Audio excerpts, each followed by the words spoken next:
Hi, I'm Dave Dinkel. This is my 2-minute fix. When I started in the business, people ask me all the time, who was your mentor? There weren't any mentors. In 1975, there was nobody that I could, well, certainly I couldn't look at 3 o'clock in the morning and see an hour or half hour webinar of how to become a billionaire in 3 days. So there was nobody like that around. So I wanted to do real estate. I didn't like it. And I'll tell you why I didn't like it. Illiquidity. It was just very difficult. When we got properties and went to sell them, those buyers are picky as well.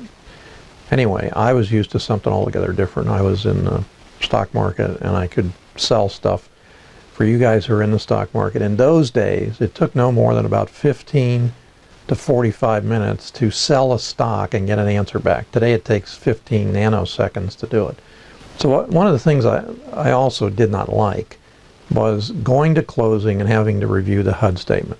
It was like a mystery to me, you know, buyers, sellers, I'm the buyer or I'm the seller, and what are all these fees and stuff. Hey, those are really, really important. And when I started to look at them and analyze them, believe it or not, I'm a chemical engineer by trade, I realized there's power in understanding those numbers. First of all, being able to save money when you get to the closing table, figuring out who did what, who was charged for what.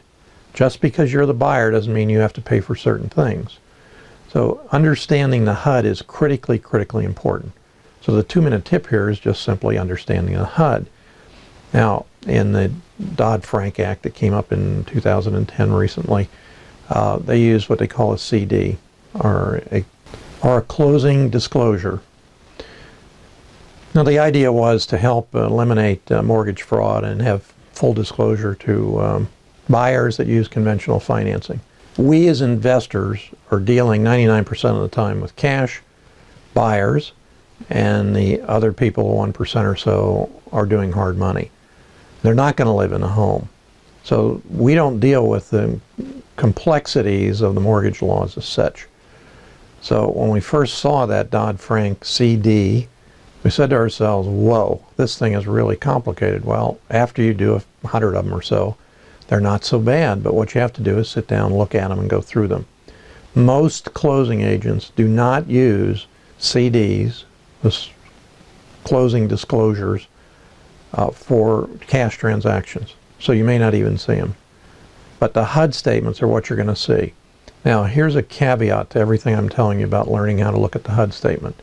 I do transactional fundings, and I do a lot of them, typically more than one a day. I review the closing statements on the A to B and B to C side for closing agents all over the state of Florida. At the current time, I don't do it out of Florida. That may change in the future. What I notice is that at least 40 to 45% of the time, there's errors that you as a new investor, for example, or a seasoned investor in many cases, would never have recognized. So what do?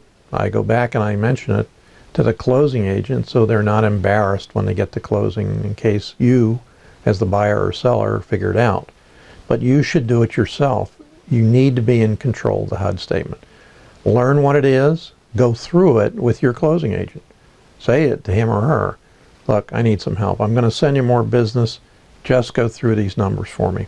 I have it somewhere in my materials. I don't know, but I did it in detail because it's very, very important. Enough said. I've done my 2 minutes over again. I'm sorry.